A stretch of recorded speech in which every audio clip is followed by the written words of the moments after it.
Good evening. आप देख रहे हैं पब्लिक ओपिनियन। मैं हूं सलमा कौसर। नवाज शरीफ ने आज एक बार फिर अपना माजी दोहराया, लेकिन अभी तक वो पुरानी चीजों से निकलने के बाद भी निकल नहीं पाए। अपना बयानिया भी नहीं बदला, ढाक के वही तीन बात। पुरानी एस्टेब्लिशमेंट पर तनकीद करते हैं, नई के साथ मिलकर चल रहे हैं और इसके साथ साथ ये भी कहते हैं कि हिसाब न लिया गया तो मुल्क के साथ खेल बंद नहीं होगा। नवाज शरीफ असल में एहतसाब के बयानिए से हटने को तैयार नहीं, जिस पर पार्टी की सीनियर लीडरशिप भी परेशान नजर आती है। सवाल ये है कि इस बयानिए की दूसरी तरफ कितनी सुनवाई है। मोहम्मद अली दुरानी कहते हैं नवाज शरीफ बादशाहत स्टाइल हुकूमत चाहते हैं। अगर ये तासुर मजबूत होता गया तो इलेक्शन कैसे होंगे। उधर इलेक्शन कमीशन ने DROs और ROs की ट्रेनिंग रोक दी है। PTI के साबिक चेयरमैन के हवाले से उनकी बहन अलीमा खान कहती हैं कि उन्हें फांसी के फंदे से बचाने के लिए बरतानिया में केस करेंगे। शहबाज शरीफ ने यह इल्जाम भी लगाया कि PTI इलेक्शन मुलतवी करवाने के लिए साजिश कर रही है। असल हकायक क्या है ये आपके सामने रखेंगे और दूसरे सेगमेंट में बात होगी DI खान दहशतगर्दी में मुलविस अफगानियों की। पाकिस्तान ने मुतालबा किया है कि उन्हें पाकिस्तान के हवाले किया जाए, दूसरी सूरत में उन्हें अफगानिस्तान में घुसकर मारने पर भी गौर किया जा रहा है। इस सूरत हाल में आर्मी चीफ की अमरीकी वजीर दिफा से मुलाकात भी अहम है, जिसमें सरहदी सिक्योरिटी और दहशतगर्दों के फाइनेंसिंग को खत्म करने जैसे मामलों में ताउन पर गौर किया गया। क्या अफगानिस्तान से होने वाली दहशतगर्दी को खत्म करवाने में अमरीका किरदार अदा कर सकता है। और आखिरी सेगमेंट में बात होगी एक ऐसे अवामी मसले से मुतालिक जो अवामी होने के साथ साथ मईशत से भी जुड़ा है। जेलम से लिला इंटरचेंज तक ड्यूल कैरेज वे पर काम 3 साल से बंद पड़ा है, जिसकी लागत 2018 में 17 अरब रुपए थी, आज कई गुना बढ़ चुकी है। ये रास्ता ख्यूड़ा में दुनिया की दूसरी बड़ी नमक की कान को भी जाता है और गरीबवाल सीमेंट फैक्ट्री जो 4500 टन सीमेंट यौमिया डिस्पैच करती है, पिंड दादन खान के स्माशी हब को जाने का कोई बेहतर जमीनी रास्ता मौजूद नहीं है। कहने को हम 21वीं सदी में बसते हैं। इन तमाम मामलात पर बात करने से पहले आज के पॉलिटिक्स। एहतशाम साहब, नवाज शरीफ का कौम से खिताब आज सारी स्क्रीन्स पे दिखाया गया।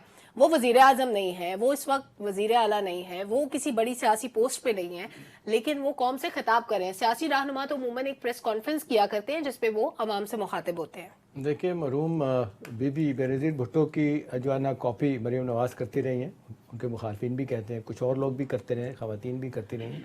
शायद ये क्योंकि हम देख रहे हैं कि कासिम के अब्बा फॉर्मर चेयरमैन PTI यही क्या करते थे, जब वो प्राइम मिनिस्टर नहीं थे तब भी क्या करते थे, तो यही स्टाइल उन्होंने अपनाया। चलें, ये उनका हक है जो करें, लेकिन एक ज़रूरी बात समझने वाली सलमा इस सारे मामले में ये है कि एक शख्स जो मफाहमत करके लंदन से यहाँ आया, वो अपना ये सख्त बयानिया क्यों कर रहा है। एक दूसरी बात है कि मैं देख रहा हूँ कि जितने ऑफिशियल अनऑफिशियल क्वार्टर्स में और सियासी जमातों में बहस हो रही है, वो ये बहस हो रही है कि जी एक शख्स है जिसका नाम है नरेंद्र मोदी, वो 2024 का इलेक्शन पाकिस्तान दुश्मनी को सामने रख के लड़ना चाहता है। नवाज शरीफ साहब अगला इलेक्शन 2024 में होना है जो वो हिंदुस्तान से दोस्ती करके करना चाहते हैं। ठीक है ना? लोग इसको भी सवालिया निशान के तौर पे देख रहे हैं।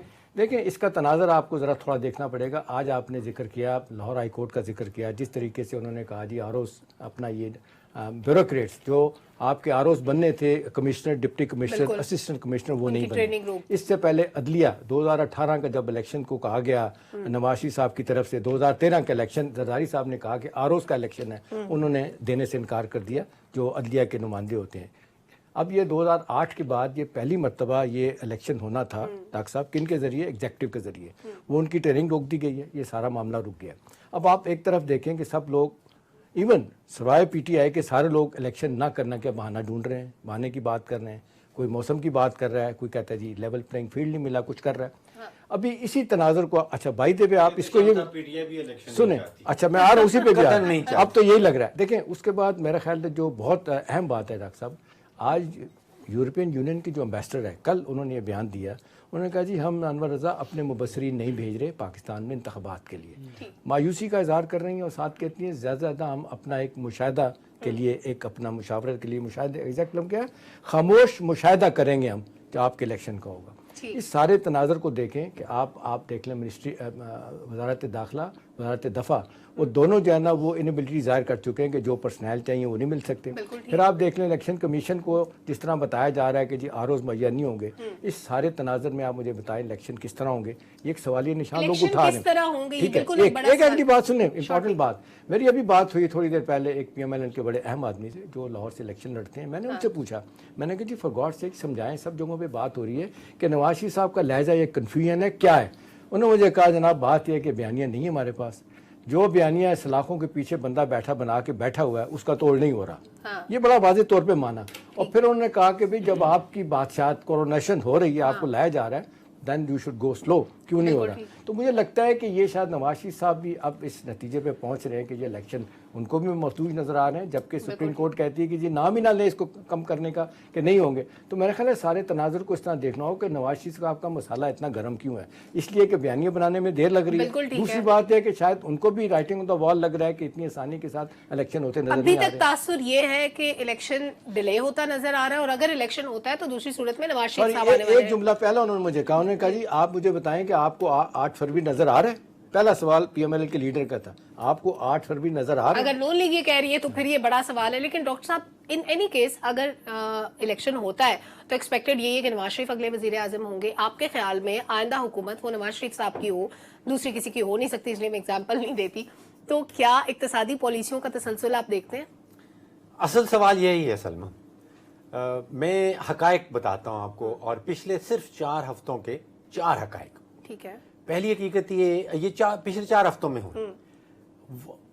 वाफी एनर्जी है, सऊदी अरेबिया की बड़ी कंपनी है, उसने पाकिस्तान में ये शेल के जितने भी पेट्रोल पंप्स आपको नजर आते थे वो सारे खरीद लिए हैं। उन्होंने $150 मिलियन की इन्वेस्टमेंट करनी है पाकिस्तान के अंदर। 150 मिलियन। दुनिया की सबसे बड़ी तेल की कंपनी सऊदी अरामको, उन्होंने कोई $100 मिलियन की इन्वेस्टमेंट का सोच लिया है। उन्होंने एक पाकिस्तान की gas and oil Pakistan limited जी, उनकी सब्सिडरी अरामको की इन्वेस्ट कर रही है जी, वो इन्वेस्ट कर रही है। पाकिस्तान की कंपनी है gas and oil Pakistan limited, उसमें तकरीबन $100 मिलियन लग रहा। शंघाई इलेक्ट्रिक ने आज ऐलान किया है कि उनका $2 बिलियन का प्रोजेक्ट जो थरकोल से कोयला बनाएगा, अनवर साहब ₹4.5 का यूनिट है वो एक, जो हमें पड़ेगा बहुत चीप, वो फाइनेंशियल क्लोज हो गई। ये सिर्फ 4 हफ्तों की कहानी बता रहा हूँ। और एतसलात जो बहुत बड़ी अबू धाबी की कंपनी है, यूएई की कंपनी है, उसने $400 मिलियन की इन्वेस्टमेंट करनी है टेलीनॉर के अंदर। और इस सब के पीछे एश्योरिटीज आर्मी की है, मुझे नहीं पता, ये कॉन्फिडेंस है ठीक, तब ये कर रहे हैं। ये 4 हफ्ते की कहानी आपको बताई। और साथ ही एक फिच जो दुनिया की क्रेडिट रेटिंग एजेंसी बहुत बड़ी, उसने कहा है कि बड़ी ठोस माशी पॉलिसीज केयर टेकर गवर्नमेंट ने बनाई है, नंबर 1। दूसरा, उन्होंने ये कहा है कि हमें खतरा इस चीज का है कि अगर इलेक्शन होते हैं इस मुल्क के अंदर तो फिर उसके नतीजे में सियासी अदम इस्तेहकाम होगा। ठीक है। और दूसरा खतरा उन्होंने ये बताया है कि जो इस वक्त माशी पॉलिसीज चल रही हैं, अगर इलेक्शन हो जाते हैं, ये फिच वाले कह रहे हैं, और अगर इलेक्शन हो जाते हैं तो शायद मईशत की अभी जो पॉलिसी है उससे पटरी बदल जाएगी, उतर जाएगी। ये तो दोनों तरह से खतरा है। 4 हफ्ते की 4 बहुत बड़ी इन्वेस्टमेंट्स, और साथ ही वो खतरा बता रहे हैं कि अगर इलेक्शन होते हैं तो ये होगा। अनवर साहब, हम तो इलेक्शन एक्सपेक्ट कर रहे थे, लेकिन चले उस असली ख्वाहिश पे भी मैं अगले राउंड में डॉक्टर साहब से मैं ये पूछूंगी कि ये होना चाहिए या नहीं। लेकिन अनवर साहब, ये तो बहुत बड़े खतरे की बात है। अगर इलेक्शन होने के बाद भी अदम इस्तेहकाम रहेगा तो ये सारी एक्सरसाइज है किस लिए? नवाज शरीफ साहब के लिए सवाल आता है जहन में, हर कोई सोचता है ये कि जब आपको इतने आराम से, कंफर्ट से केसेस खत्म करके इतनी इज्जत और तकरीम के साथ पाकिस्तान लाया जा रहा है, वो सारी चीजें जो आपका ख्वाब थी वो पूरी हो रही हैं, आप फिर क्यों रोज एहतसाब की बातें लेके बैठ जाते हैं? आप माजी से निकल नहीं पाते? सलमा, आपके सवाल के 3 पहलू हैं, अगर मैं उनका जवाब दूं तो पहला तो ये है कि जो इंटरनेशनल ऑर्गेनाइजेशन है, बिल्कुल ये बात दुरुस्त है डॉक्टर साहब की कि वो इलेक्शन के बाद की जो सूरत है, जो डॉक्टर साहब पहले कहा करते थे, हम डॉक्टर साहब का मजाक किया करते थे कि आप मुल्क में इलेक्शन नहीं होने देना चाहते, ये वाकई सीरियस बात है कि वो ये सोच रहे हैं। और उन्होंने इजहार भी किया इस बात का कि अगर इलेक्शंस हुए तो उसके नतीजे में आपकी माशी जो सूरत हाल है वो मजीद ख़राब हो सकती है और सियासी अदम इस्तेहकाम मजीद बढ़ सकता है, एक बात। दूसरी बात, पाकिस्तान के अंदर जो थिंक टैंक्स हैं, जो फैसला साज हैं, उनके अंदर ये डिबेट शुरू हो चुकी है कि अगर इंतखाबात के नतीजे में माशी सूरत ख़राब होती है तो क्या होगा, और इसका खदशा बढ़ रहा है, एक बात। दूसरा, लॉ एंड ऑर्डर की सूरत हाल के पेश नज़र भी हालात मजीद ख़राब हो रहे हैं। तीसरा, ये मैं आपको पाकिस्तान के अंदर की सिचुएशन का बता रहा हूँ, आरओज और DROs को काम ट्रेनिंग से रोक दिया गया, नादरों ने ट्रेनिंग नहीं दे रहा। अब देखें, अदलिया की तरफ से इस तरह का इस वक्त ये जो फैसला आना, उसको आप क्या समझती हैं?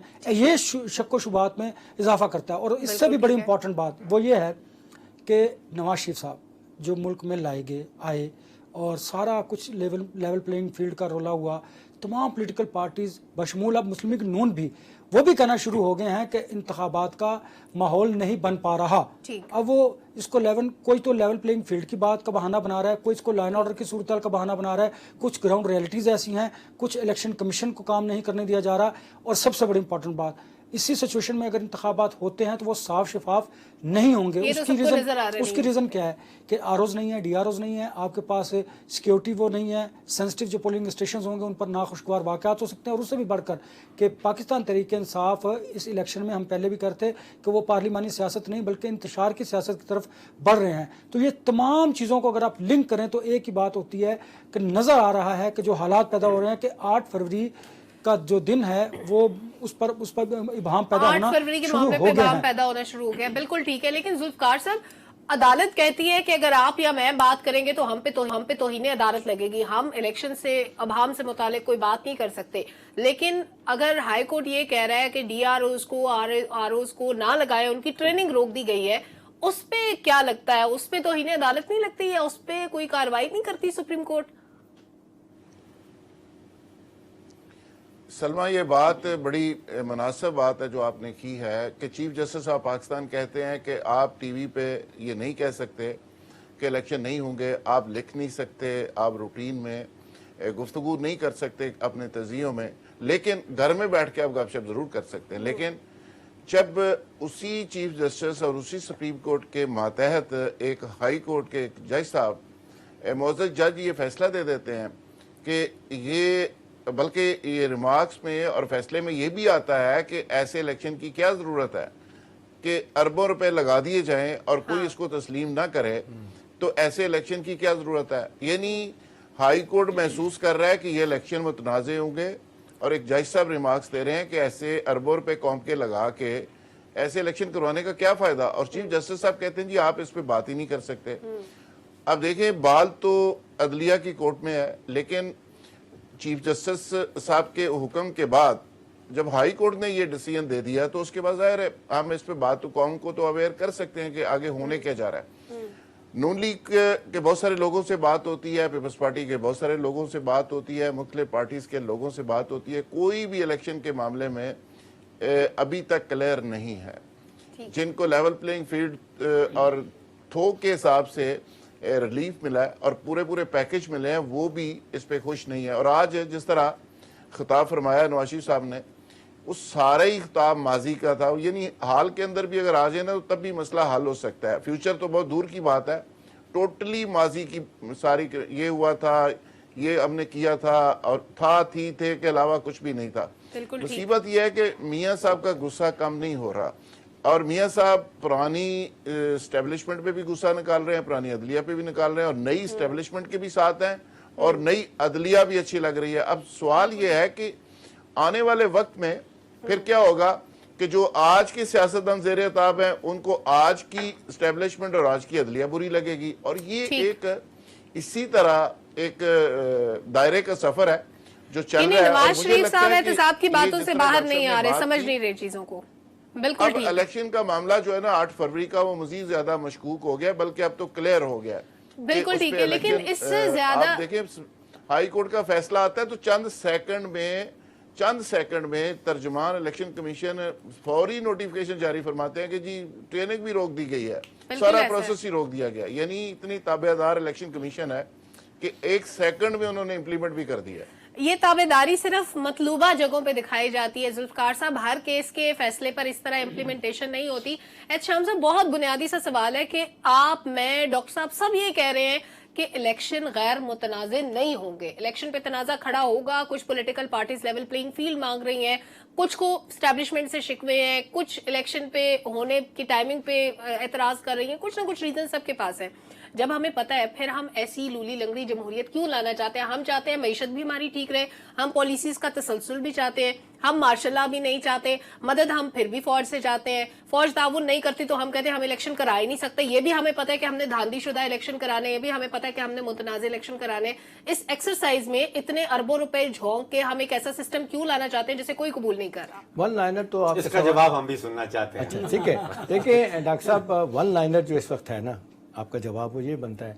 देखिए सलमा, जब सियासी अमल रुक जाता है ना तो फिर एक घुटन शुरू होती है, मामलात ख़राब होना शुरू हो जाते हैं। हमारे जैसे मुल्कों में जहाँ पे लूली लंगड़ी जमहूरियत है, जैसी भी है, वो अगर नहीं चलती तो फिर आप क्या करते हैं? फिर आप ताले आजमा को आ जाएगा, बेनेवलेंट डिक्टेटर आ जाएगा, या तो वो आ जाए, वो फैसले करे, बड़े बड़े तो ठीक है, पॉलिटिकल पार्टी भी पीछे खड़े हों। अगरचे मोहम्मद अली दोरानी साहब उस एजेंडे पे काम कर रहे हैं, वो यूनिटी गवर्नमेंट की जब बात करते हैं तो आपको भी मुझे भी समझ आती है कि क्या बात है, सारे मिल के बैठ जाए। देखिए सलमा, असल प्रॉब्लम क्या है? असल प्रॉब्लम यह है कि आप देख लें, जब इलेक्शन का माहौल थोड़ा बहुत बनना शुरू हो गया था तो हमने यहाँ तक फोरकास्ट करना शुरू कर दिया था कि जी क्या होगा, अनवर रजा हंग पार्लियामेंट होगी, एक वीक कोलेशन होगी, फिर साथ साथ ये क्या कहा कि जी एक तो वो क्या कहते हैं पीटीआई के लीडर की माइनस की बात थी, माइनस प्लस की भी बात शुरू हो गई थी। तो ये सिनेरियो बिल्डिंग बन गई थी। अब जहाँ तक नवाज साहब का ताल्लुक है, देखें 2017 में 2018 के इलेक्शन से पहले ही वो नॉकडाउन हो गए थे, उनको हटा दिया गया था, चले गए थे। अब सूरत हाल बिल्कुल डिफरेंट बन गई है। जिस तरीके से लग रहा था कि जी पीटीआई, अब ठीक है, अब सब लोग मानते हैं कि जिनका वोट बैंक है, इलेक्शन लड़ेंगे तो कहीं ना कहीं ज़रूर क्या कहते हैं उनकी सीटें आएंगी, लेकिन इसके साथ साथ वो हम रोज़ जो बात करते हैं 141 सीटें जो पंजाब की है, नवाज साहब का अकेला रहा है, तो इतनी आसानी के साथ वो भी नहीं छोड़ेंगे। टफ मुकाबले की जो है ना वो बात कर रहे थे। अब ये सारे सिनेरियो बिल्डिंग में सलमा बात ही है कि अगर इलेक्शन नहीं तो फिर क्या है? या तो सारी सियासी जमातें जो नहीं चाहती या अपने गिले शिकवे कर रही हैं वो बैठ के फैसला कर लें और कहें कि जी हमें इलेक्शन अभी नहीं चाहिए, आगे कर दें। आपके ख्याल में there's no choice, कुछ नहीं हो सकता अगर इलेक्शन नहीं तो फिर कुछ भी नहीं, फैसला करना या फिर ये कि आपको फैसला करना पड़ेगा। बाकी मैं इस बात में मुझे कोई शुबा नहीं है Salma, fair free election, transparent election ये ख्वाब हैं, ये कहीं भी दुनिया में नहीं होते हैं तो बड़े कम जगहों पे होते हैं। अब तो अमेरिका का इलेक्शन भी मुतनाज़ा होना शुरू हो गया। थोड़ा बहुत मुतनाज़े तो शाम साहब हजम हो जाए, लेकिन बहुत ही ज्यादा कोई चीज हो जाए तो फिर वो हजम इसलिए लोग कहते हैं ना कि ये देख लें कि जी जरूरत से ज्यादा गुड़ पड़ गया, बल्कि एक और लफ्ज यूज किया गया इन दिनों में कि ज्यादा ही कुछ हो गया तो फिर क्या होगा। तो मेरा ख्याल है अच्छा। वो लोग भी देख रहे हैं, जो आपने पावर दैट भी है वो भी ये देख रही है। देखिए जिस तरह आप कंसर्न है, मैं कंसर्न हूँ, वो भी तो कंसर्न है ना कि इस मुल्क का मईशत का पहिया भी चलना चाहिए। मान लिया है शाम साहब के इलेक्शन हो जाए, क्या इलेक्शन के नतीजे में डॉक्टर साहब पॉलिटिकल स्टेबिलिटी आएगी? ये एहतशाम साहब का सवाल बनता है। डॉक्टर साहब सबका सवाल करते हैं, डॉक्टर साहब को हमेशा ये कहते हैं समझ नहीं। डॉक्टर साहब का जवाब मैं दे देता हूँ, यही कहेंगे डॉक्टर साहब पूछ लीजिए। नहीं, आप मैं हकायक की बुनियाद आप 4 हकायक सामने रखिए। इस वक्त पाकिस्तान के इदारों में तकसीम है या नहीं है? ठीक है। क्या पाकिस्तानी वोटर्स में तकसीम है, बड़ी खतरनाक किस्म की, या नहीं है? अवाम के अंदर तकसीम है या नहीं है? इदारों के अपने अंदर तकसीम है या नहीं है? सबका जवाब हाँ में है। तो फिर आप इलेक्शन करवाएंगी तो जो हमने देखा था अप्रैल 2022 से अगस्त 2023 तक पीडीएम, तो पीडीएम प्लस होगा ना, ऐसी हुकूमत ही आएगी, पीडीएम प्लस सामने आएगी। पीडीएम के नताइज आपको पता है, पीडीएम के नताइज की तरीकाकार की अगर एक हुकूमत सामने आती है तो आप जवाब दें कि क्या सियासी इस्तेकाम आएगा? I don't think so. क्या माशी इस्तेकाम आएगा? आई डोंट थिंक नहीं तो इसका जवाब क्या है कि इलेक्शन ना किए जाए, कुछ और अरेंजमेंट हो जाए, आप ये कहना चाह रहे हैं? उसकी एक्सेप्टेबिलिटी तो हो ना, तो कुछ भी किया जा सकता है शाम साहब। मतलब नेशनल लेवल पे, इंटरनेशनल लेवल पे उसकी एक्सेप्टेबिलिटी तो हो ना। मैं क्या चाहता हूं, इसकी कोई इंपॉर्टेंस नहीं है। यहां इंपॉर्टेंस है 24 करोड़ पाकिस्तानियों की, उनके मुफाद में क्या है, बिल्कुल ठीक, उनके फायदे में क्या है, क्या उनकी मईशत बेहतर हो जाएगी इलेक्शन के बाद? आजकल जो बुरा हाल है, जो महंगाई का हाल है, क्या वो महंगाई कम हो जाएगी? आपके पास अगर एक ऐसी हुकूमत आती है जो पीडीएम प्लस होगी, कोएलिशन गवर्नमेंट, मखलूक हुकूमतों की तारीख क्या है पाकिस्तान के अंदर? आपके पास 85 वजीर आएंगे, ऐसे ही है। बिल्कुल ठीक है। हर पार्टी कहती है कि मेरे 4 वजीर लगाए। इस पे बाकायदा बहस की जा सकती है, डिबेटेबल है ये कि इलेक्शन होना चाहिए या नहीं होना चाहिए। कतई नजर इसके अनवर साहब थोड़ा सा आगे बढ़ते हैं। नवाज शरीफ की जो आज की तकरीर थी, जो खिताब था उनका, उन्होंने कोई नई बात नहीं की। अवाम समझ रहे थे कि वो खिताब करने वाले हैं तो कोई नई बात करेंगे, इलेक्शन से मुतालिक कोई लाहे अमल देंगे, कोई स्ट्रेटजी बताएंगे, कोई प्लान बताएंगे, या कुछ ऐसा बताएंगे जो अवाम के जहनों में शुकूक व शुबहात है उनके एहतसाब के बयानिए को लेके, उसको एड्रेस करेंगे। ऐसा कुछ नहीं हुआ। उन्होंने सिर्फ गड़े मुर्दे उखाड़े, पुरानी बातें दोहराई, अपने दुख सुनाए, अपनी महरूमियां बताई, अपने साथ होने वाली ज्यादतियां बताई। क्या इसका उनको कोई फायदा होने वाला है? इसकी क्या जरूरत थी? देखिए सर, तो वो आवाम की ताकत से इक़्तिदार हासिल करते तो फिर ये गुफ्तगू बिल्कुल ठीक थी। देखिए, अब जब आप किसी के सहारे कोई चीज़ हासिल करते हैं तो फिर आपको कुछ ना कुछ सेक्रीफाइस करना पड़ता है, बल्कि बहुत कुछ सेक्रीफाइस करना पड़ता है। अब नवाज शरीफ साहब का जो खिताब था उसको अगर आप देखें तो मैं ये समझता हूँ कि वो फिर गलती कर रहे हैं, क्योंकि अब भी इस्टेब्लिशमेंट का एक बड़ा हिस्सा जो है वो ये समझता है कि नवाज शरीफ साहब जब इक़्तिदार में आएंगे तो वो सिविल सुपरमेसी की बात करेंगे, जो किसी को कबूल नहीं है। वो इदारों को बाख्तियार करने की बात करेंगे, ये तो बात दुरुस्त है, चले हो जाएगी। लेकिन असल बात यह है कि सिविल सुपरमेसी, देखिए जब आपका निज़ाम इतना फरसूदा है और उसमें आप जब खुद कॉम्प्रोमाइज़ करके आते हैं तो फिर आप क्या सिविल सुपरमेसी की बात करेंगे। लेकिन सलमा, अगर मुझे आप इजाज़त दीजिए तो जो हमारे यहाँ बिजनेसमैन हैं अब वो भी ये बात कर रहे हैं कि अगर इंतखाबात होते हैं तो माशी सूरत मज़ीद ख़राब होगी। लेकिन ये ऐसे सवालात हैं। फिर हम ये बात करते हैं कि अगर इंतखाबात नहीं होते तो हमारे मुल्क को आगे बढ़ने के लिए कौन सा सिस्टम दरकार है, क्या कोई ताला आजमा आएगा, क्या मार्शल लॉ लग जाएगा, हालात नहीं है। फिर मुझे बताइए कि क्या यही सिस्टम प्रोलॉन्ग करेगा? कोई तो सिस्टम हमने लेके आना ना, क्योंकि इस मौजूदा जो केयर टेकर का निज़ाम है इसमें इकॉनमी बेहतर हो रही है, हालात बेहतरी की तरफ जा रहे हैं, पॉलिटिकल सिचुएशन जो है वो कुछ बेहतर है।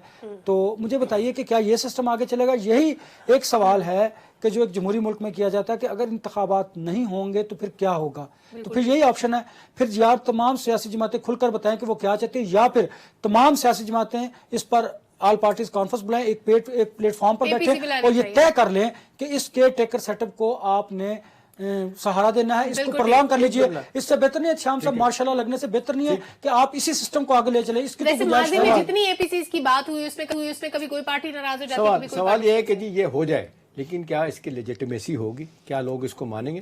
सुप्रीम कोर्ट से ले लेना। देखिए ना, कहीं ना कहीं आपको दरवाजा खटकाना होगा। नहीं, आप और मेरा और आपका यही हमेशा से कंसर्न रहा ना कि अगर इंतखाबात नहीं होते तो फिर क्या होगा, क्या मार्शल लॉ आएगा? मुझे बताया ना, क्या कौमी हुकूमत बनेगी, क्या होगा?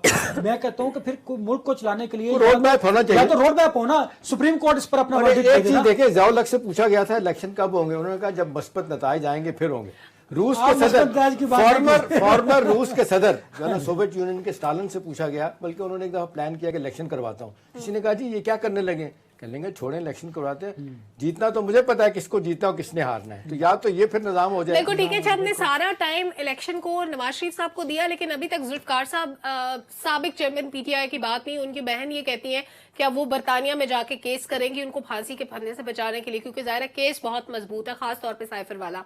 इस मामले पे क्या आपको लगता है कि अगर वो बरतानिया जाके कोई केस करती हैं तो अपने मुल्क में चलने वाले केसेस में उनको कोई छूट मिल सकती है? फिर दूसरी बात जो शहबाज शरीफ साहब इल्जाम लगा रहे हैं वो ये कहते हैं कि पीटीआई इलेक्शन को डिले कराना चाहती है। डिले भी होते हैं, केसेस तो चल रहे हैं, कितना डिले हो जाएंगे, क्या कोई बेनिफिट होगा पीटीआई को? हलीमा बीवी मुल्क से जाना चाहती है, पहले अमेरिका में भी केस करना चाहती थी। अच्छा, असल एजेंडा ये मुझे नहीं पता था। एक तो सलमा शाम साहब का जो खदशा है कि बाद में क्या होगा, इसकी कानूनी मामला क्या होगा, तो मेरा ख्याल है कि इस मुल्क के अंदर मार्शल लॉ को अगर कानूनी रास्ता मिल सकता है तो ये तो छोटी बात है, इलेक्शन ही थोड़े आगे करने हैं। तो अनवर भाई का भी जो खदशा है वो दुरुस्त है कि इसी सिस्टम को आगे एक्सटेंड कर लिया जाए।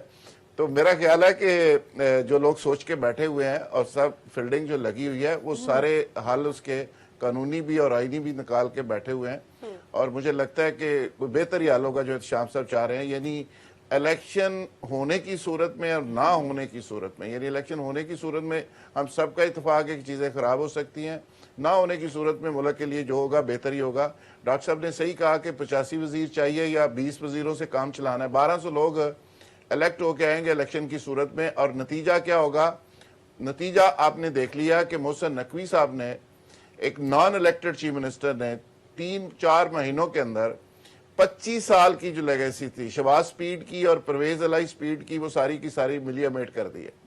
यानी 3-4 महीने के अंदर लाहौर समेत पंजाब की शक्ल उस बंदे ने बदल के रख दी है।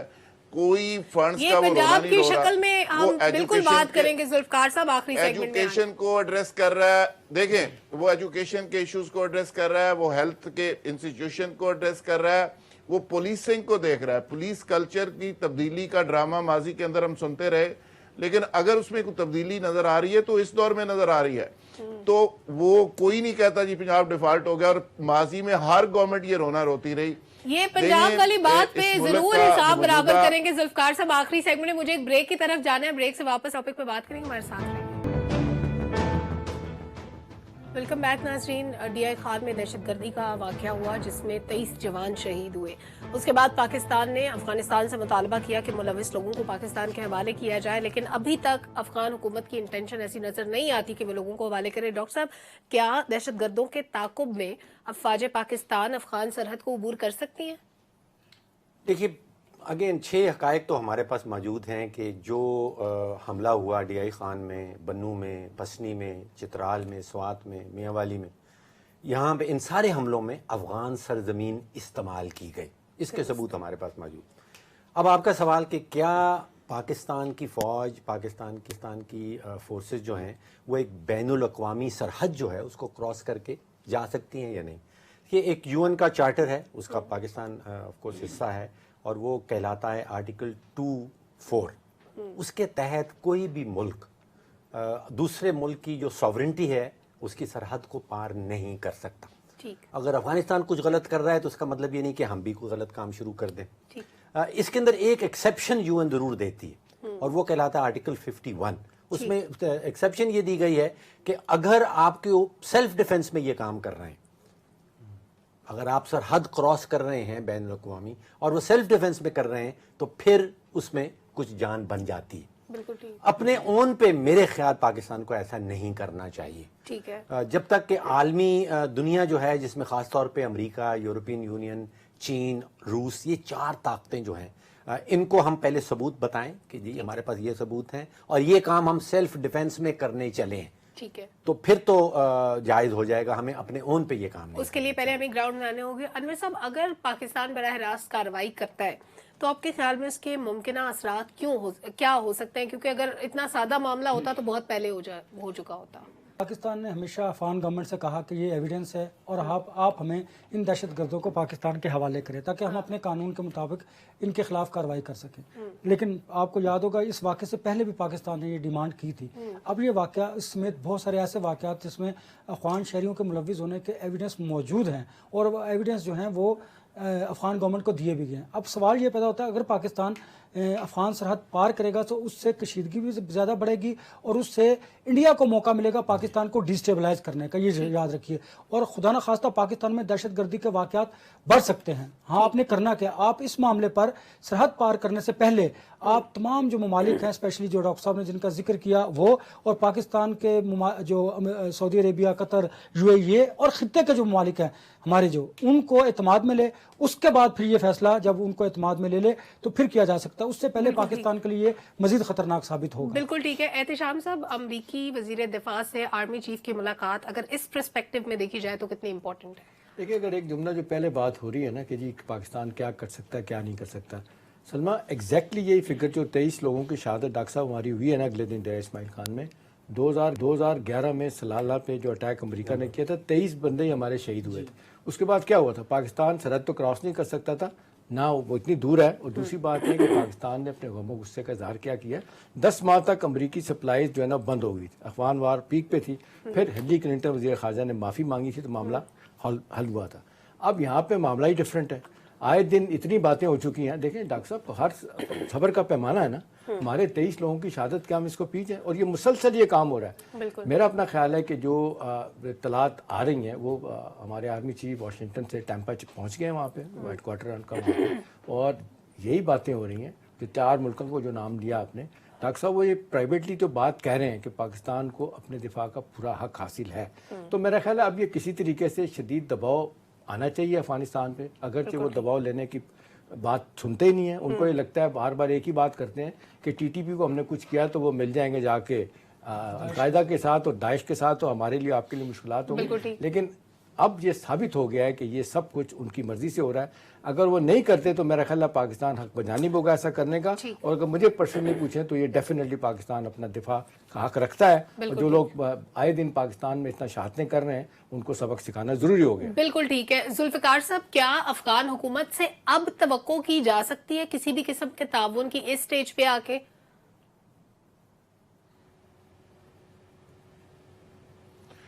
देखिए सलमा, मेरा ख्याल है कि एनफ वाली बात है कि अब हद हो गई है, इसके बाद कोई लॉजिक बाकी नहीं बची। और हमने एक बार नहीं दर्जनों बार ये कहा कि सरहद पार से ये दरअंदाजी हो रही है, दहशतगर्दी हो रही है, हमारे शहरियों को, हमारे सिपाहियों को, फौजियों को, अफसरों को, स्कूलों को, इंस्टीट्यूशन को निशाना बनाया जा रहा है और ये सिलसिला रुक ही नहीं रहा बल्कि तेज होता जा रहा है। अब अफगानिस्तान के लिए हमने क्या किया, वहाँ पे जो रजीम है उसके लिए क्या किया, ये एक लंबी दास्तान है, इसकी ज़रूरत नहीं।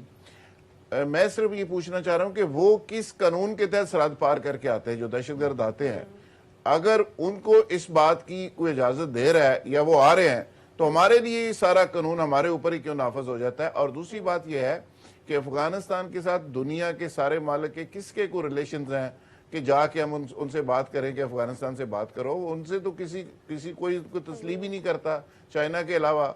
दुनिया सारी के लिए वो प्रॉब्लम एरिया बना हुआ है।